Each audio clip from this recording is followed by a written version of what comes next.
আবার নতুন নিয়ম। প্রথমে তো নিয়ম চালু হয়েছিল যে ম্যানুয়ালি ফর্ম জমানো হবে, ফর্মটা জমা পড়বে ডিস্ট্রিক্ট ম্যাজিস্ট্রেট অফিসে অথবা বিডিও অফিসে, যেখানে ডিএম অফিস সিদ্ধান্ত নেবে সেখানেই ফর্মটা জমা পড়বে। কিন্তু সেটা কিছুদিন চলার পর বন্ধ হয়ে গিয়েছিল। আবার কিছুদিন পর সেই স্টে অর্ডার জারি করার পর আবার স্টে অর্ডারটি তুলে নিয়েছিল এবং মে 2020 সালের 2 মে যে অর্ডারটি জারি করেছিল, যে বলেছিল অনলাইনে অ্যাপ্লিকেশান করতে হবে, আপনি অনলাইনে অ্যাপ্লিকেশান করলেই পাবেন 1000 টাকা। ঠিক আছে বন্ধুরা, তো অনলাইনে অ্যাপ্লিকেশান করার জন্য আপনাকে প্রথমে যেতে হবে গুগল প্লে স্টোরে গিয়ে আপনি সার্চ করুন প্রচেষ্টা যে অ্যাপসটি আছে, অ্যাপসটি ডাউনলোড করে ইনস্টল করলেই ওখান থেকে আপনি আবেদন করতে পারবে। তো আর একটা উপায় রয়েছে, আপনারা ডাইরেক্ট সরাসরি ওয়েবসাইটে গিয়েও আবেদন করতে পারবে। ওয়েবসাইটটাও দিয়ে দিয়েছে আপনাদের, আমার ডেসক্রিপশন বক্সের অ্যাপসের এবং ওয়েবসাইটের লিঙ্কও পেয়ে যাবেন। কিন্তু আবার নতুন নিয়ম দেখাচ্ছে অ্যাপসটার মধ্যে। নতুন নিয়ম কি হলো সেটা বন্ধুরা, অ্যাপসের মধ্যে আর আপনি আবেদন করতে পারবেন না। কারণটা কি? কারণটা এখনও জানানো হয়নি, কিন্তু অ্যাপসের মধ্যে হ্যাভি স্লো হচ্ছে এবং ওটিপি আসছে না এবং অনেক ডকুমেন্ট ভেরিফিকেশান হচ্ছে না। আমি সাবমিট করার পর দ্বিতীয়বার আমার ওই মোবাইলেই সাবমিট নিয়ে নিচ্ছে আবার একই ডকুমেন্ট। তো বন্ধুরা, এইসব কারণের জন্য হয়তোবা অন্য কিছু টেকনিক্যাল ফল্ট থাকতে পারে, তার জন্য ওই অ্যাপসের মাধ্যমে আর আপনি আবেদন করতে পারবেন না। আমি আপনাদের দেখাচ্ছি, দেখুন আমি একটা নতুন মোবাইল নিয়েছি, নতুন মোবাইলে দেখুন প্রচেষ্টা অ্যাপসটা ইনস্টল করেছি। অ্যাপসটা ইনস্টল করার পর আপনার মোবাইল নাম্বার চাইবে, মোবাইল নাম্বার দিয়ে দিন। মোবাইল নাম্বার দেওয়ার পর ওটিপি অনেকের ক্ষেত্রেই আসছে না। ওটিপি কিভাবে নিয়ে আসবেন? ওটিপি দেওয়ার পর 1 মিনিট ওয়েট করবেন। প্রথমবারে ওটিপিটা আসবে না, দ্বিতীয়বারে আপনি নতুন ওটিপি পাঠাবেন। 1 মিনিট শেষ হয়ে যাওয়ার পর ওটিপি পাঠালে সঙ্গে সঙ্গে 2টো ওটিপি আসবে। আপনার লাস্ট যে ওটিপিটা আসবে সেটা এখানে দিয়ে দেবেন। সেটা ওটিপি দেওয়ার পরে যাচাই করা হবে।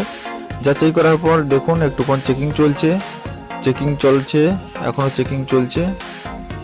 দেখুন কি দেখাচ্ছে আপনাদের আমি দেখিয়ে দিচ্ছি। দেখুন এই প্রথমে খুলে গেল এবং নিচে দেখুন রেড কালারের একটা লেখা চলছে, আপনার লোকেশন যাচাই করা হচ্ছে। প্রথমে আপনার লোকেশন অটোমেটিক্যালি অন হয়ে যাবে, ঠিক আছে। লোকেশন চেক করার পর নিচে তারপরে গ্রিন কালারের অপশান শো করবে। দেখুন লোকেশানে ওকে করবেন। দেখুন এবারে এখানে অনেক কিছু ডিটেলস রয়েছেন, কারা কারা করতে পারবে না করতে পারবে তাদের সম্পূর্ণ ডিটেলস বাংলাতে লেখা রয়েছে, ঠিক আছে। এটা আপনারা পড়ে নেবেন।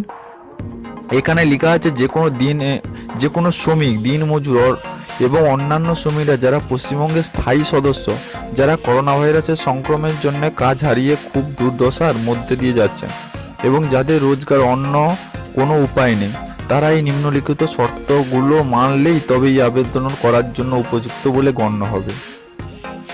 তবে আমি অর্ডার কপিতে দেখেছিলাম কারা কারা আবেদন করতে পারবেন, কারা কারা আবেদন করতে পারবে না, তার সম্পূর্ণ ডিটেলস এখানে দেওয়া হয়েছে। এখানে দেখুন শ্রমিক, দিনমজুর এবং অন্যান্য শ্রমিক, এই রাজ্যের অন্য কোনো সামাজিক যোজনা যেমন সামাজিক পেনশন যোজনা, বৃদ্ধ বিধবা অথবা বিকলাঙ্গ পেনশন, সামাজিক সুরক্ষা যোজনা, SSY ইত্যাদি অন্তর্ভুক্ত হতে পারবেন না। অন্তর্ভুক্ত থাকলে ওনারা আবেদন করতে পারবেন না, ঠিক আছে। এখানে সম্পূর্ণ ডিটেলসটা দেওয়া হয়েছে এবং আরেকটি সম্পূর্ণ লেখা আছে একটা মোবাইল নাম্বার দিয়ে একবারই আবেদন করা যাবে। একটা মোবাইল নাম্বারে একাধিক আবেদন করলে আবেদনগুলি রিজেক্ট করে দেওয়া হবে। প্রত্যেক আবেদনকারী শ্রমিক বা দিনমজুর এবং অন্যান্য শ্রমিক মাত্র একবারই 1000 টাকা অনুদান পাবে এবং পরিবারের যে কোনো একজন এই আবেদন করতে পারবে। তো এইগুলো লেখা রয়েছে অ্যাপসের মাধ্যমে। অ্যাপসটা দেখতে পাচ্ছেন আপনারা, দেখাচ্ছে অনলি ওয়েব, রেড কালার যে নিচে বক্সটা দেখতে পাচ্ছেন এখানে দেখাচ্ছে অনলি ওয়েবসাইটের মাধ্যমে আপনারা আবেদন করতে পারবেন।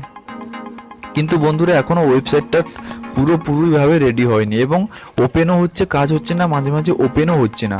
আমি আপনাদের ডেস্কটপে দিয়ে দেখিয়েছিলাম এবং আপনারা আমার ডেসক্রিপশন বক্সে ওই ওয়েবসাইটের লিঙ্কগুলো পেয়ে যাবেন। লিঙ্কগুলো পেয়ে গেলে